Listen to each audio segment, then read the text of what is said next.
Projet de construction d'une dalle en béton. Ce projet consiste à construire une dalle en béton après l'élévation des murs d'une maison. C'est donc pour couvrir ces 4 alvéoles que cette dalle sera élaborée, constituant ainsi le plancher des combles avant la construction de la toiture. Les poutrelles treillis seront de différentes longueurs en fonction des cotes de vide dans chaque alvéole. Je disposerai, après étude du plancher, la première poutrelle à 9 cm du bord du mur de la première alvéole.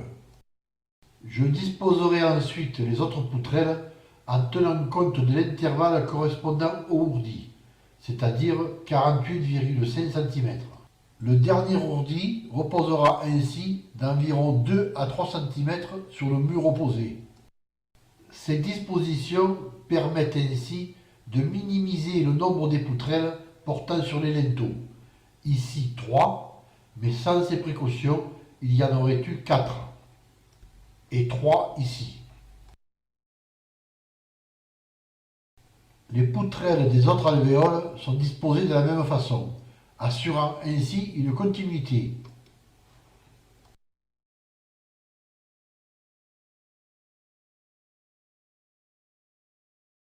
Les poutrelles sont disponibles à l'achat selon des dimensions de longueur par tranche de 10 cm. Elles doivent porter sur les murs mètres d'au moins 2 cm et au mieux 5 à 6 cm. Ainsi, la dernière alvéole ayant un vide de 415 cm, les poutrelles devront faire 420 cm et les portées sur les murs ne seront que de 2,5 cm. Alors que pour les autres alvéoles, les dimensions de vide permettront des portées de 5 cm. 16 poutrelles par alvéole seront nécessaires pour effectuer la couverture. Lorsque toutes les poutrelles seront en place, je pourrai commencer le remplissage du ourdi béton de 12 cm de hauteur.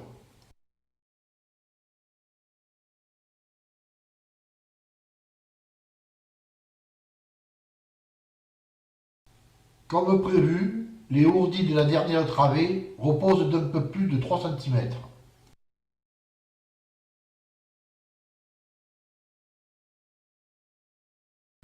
Toutes les alvéoles étant couvertes, il faudra que je ferme l'espace de 9 cm laissé lors de la mise en place de la première poutrelle.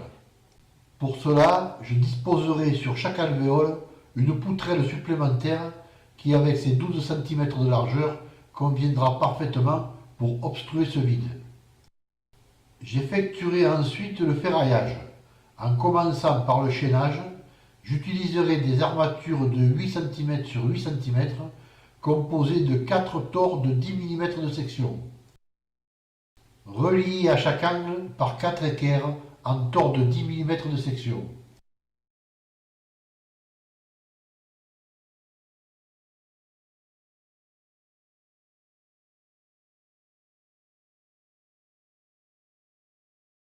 Je ferai de même aux intersections des armatures du chaînage des murs mètres et des murs de refend.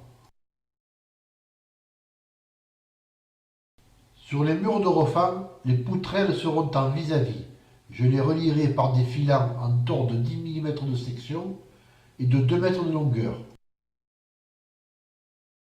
Je les centrerai et les attacherai au fer supérieur des poutrelles. Ensuite, je boucherai à la dernière alvéole l'espace de quelques centimètres après le dernier ourdi.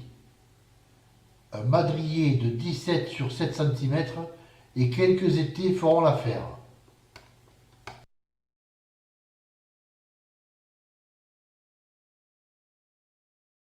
Je collerai ensuite sur tout le périmètre les planelles comportant un isolant pour couper le pont thermique.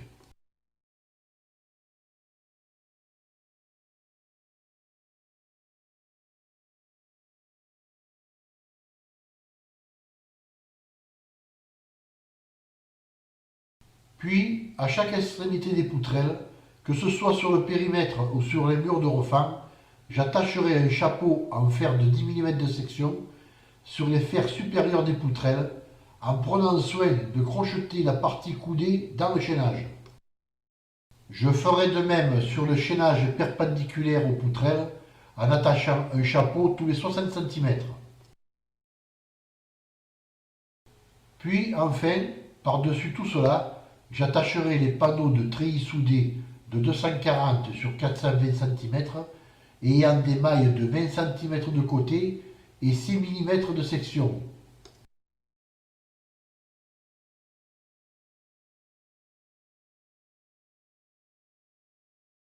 Il faudra ensuite sécuriser cet ensemble. J'utiliserai des madriers de 17 sur 7 cm et des étais. Un madrier au sol et un madrier sous les poutrelles. Quant aux étais, j'en disposerai un par poutrelle. Et ceci, bien entendu, dans chaque alvéole. Arrivé à ce stade, il ne restera plus qu'à commander le béton et la pompe et couler la dalle.